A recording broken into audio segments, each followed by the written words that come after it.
season. All right. It's the Kentucky Derby this weekend. Pat's very excited, of course. Louisville gets going.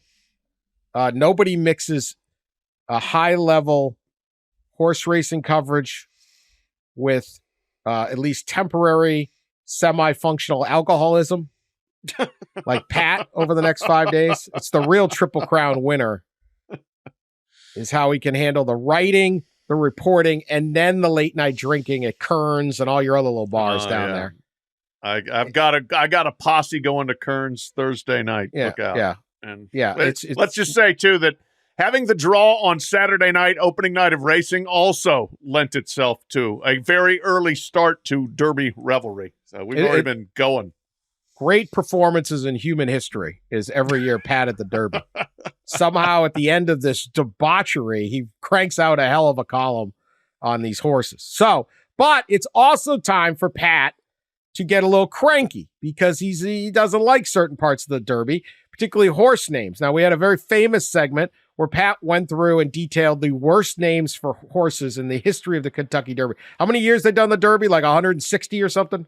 This is being the 150th this year, the longest continuous sporting event in America. I knew that. 150.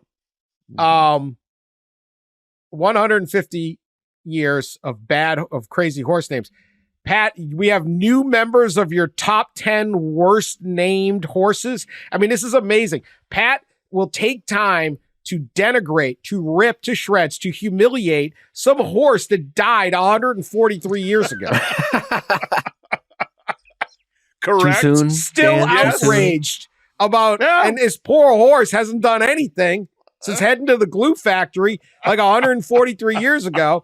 But because it had a name that Pat finds displeasure with, he's going to mock him on this globally produced podcast. Damn distributed. Right. It still goes back to Wool Sandals, 1907, worst name ever in Derby history. Wool Sandals. That's your worst name? Can you do the worst top 10? All time. Do it backwards like Letterman used to or something. Well, I wrote it 3 years ago, the top 20, the 20 worst. And I can run through them quickly. Okay. Alphabetical order. Do you have new entries or not? Oh, yeah. No. Yeah. I got two from tell us two the from new. All right, the new ones. The new ones. No, for this do year. 20 down and just tell us which one were the new ones. All right, here we go. Right. So here in alphabetical order. Here. And what makes a bad name, Pat? What makes a bad name? To you? I'll go through this a little bit as we go. That's what I'm talking about. 2003. The run-on mashup names are terrible. So that one, no. That's what I'm talking about. That's what I'm talking about. All one word. Talking about. That's what I'm talking about. That's not gonna. That is aging bad. In 150 years, there'll be a new Pat Forde screaming about that one. Yes, there should be. 300 years. Big truck. No, don't name your animals after vicles. Black Servant in 1921 for very obvious reasons was a very bad choice. A little bit dicey there, yeah. Can't believe that ever was allowed even in 1921.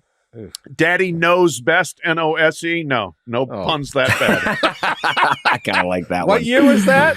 I kind of like that one. That was 2012. Oh, terrible. DIT, 1940. Gatch, what? 1975. Slow down, Pat. Hold on. What? DIT? DIT. Like D-I-T. D-I-T? Why? What does that mean? Does not roll off the tongue. DIT. I never got a reason for why that was the name. It was 1940. I think pretty much everybody associated with the horse is gone. Gatch, same thing. You cannot name your horse Dit or Gatch. Green Alligator, no, don't name them after reptiles. Jacqueline Klugman, which was kind of named after Jack Klugman, but is Jacqueline instead? No. Killer Diller, no. Lil E.T., who actually won in 1992. As the only Derby winner whose name could be mistaken for a dog track greyhound. Lost Cause. Wait, go back. What's the name of the one that won? Lil E.T. L-I-L, capital E, period, T, T-E-E. Like Wile E. Coyote. It's like W-I-L and then the E. Yeah. Yeah. I would have preferred Wile E. Coyote to Lil E.T. Wile E. Coyote's a badass, yeah. Yeah. Lost Cause. That's pretty much a defeatist name to begin with. Has anyone ever been hit by more falling anvils than Wile E. Coyote? No. Guinness Who knew record. there were so many anvils out there ready to Yes, fall? just falling on Wiley, Yeah. just hitting them. Sometimes like out in the middle of the desert or something. Yeah, you know, just bang. from the sky. Quasimodo, for obvious reasons. Chocolate One, that's a bad mashup of parent names. Shut Up, 1944. Rude. I thought you'd like that Rude. one. I kind of like that one. Yeah, I kind of. After this I'm on board. podcast, I'm usually I'm on board. yeah top 10 Snuzzle. favorite. Oh God! And here was the one that actually spawned the list in 2021. Soup and Sandwich. Oh, that one fired you up. Yeah. Yeah. Can't be a lunch order. You can't do a lunch order as your name. You cannot do a lunch order. No. Didn't that one also do something like nacho cheese or something like ham and cheese? Wasn't there? Didn't that? Well, there I thought were I thought- multiple soup entries from this, like the owner of those Campbell Soup Air named a bunch of her horses with soup in the name. Oh God! So not good. The Clown, 1923, ran 18th, ran like bozo. TV commercial, which was 1968. If it had been like 1954 when TV was new, okay, but this was like late 60s. Watermelon, 1914. You can't name your horse after a fruit with no legs? No. And then Yeah, wool that's sandals. So, Wool but sandals, this number year's, one. this What is a year's wool entries, sandal?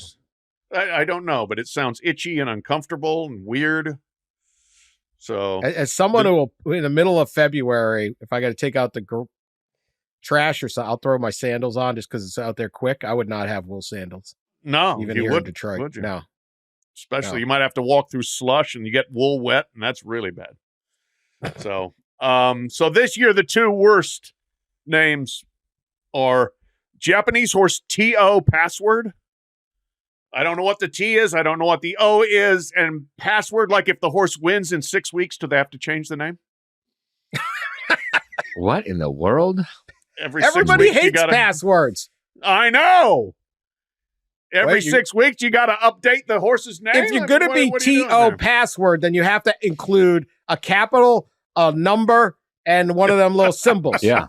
Yeah. That's right. You can't just be password. No, You got a password, exclamation point, asterisk, or something like that. that's right. It should Terrible. be a $T$O. Yes, Yeah. I agree. Right. Crap name. Yeah. Terrible. Hope you come in And last. then I hope it. Well, you know what?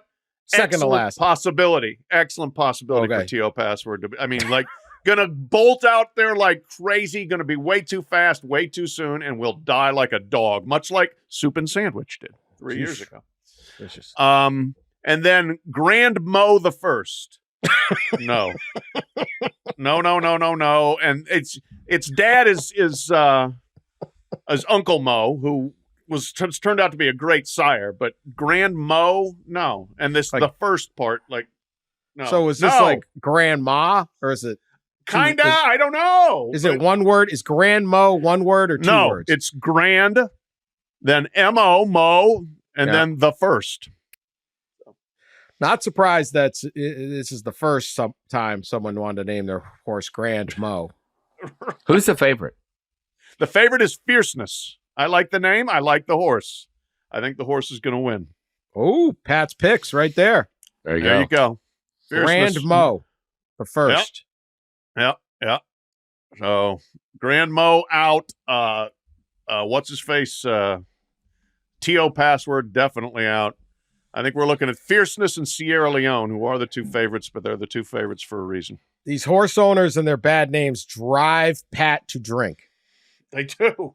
He gets very angry at these bad names. Check in with me later tonight. There will be drinking. All right.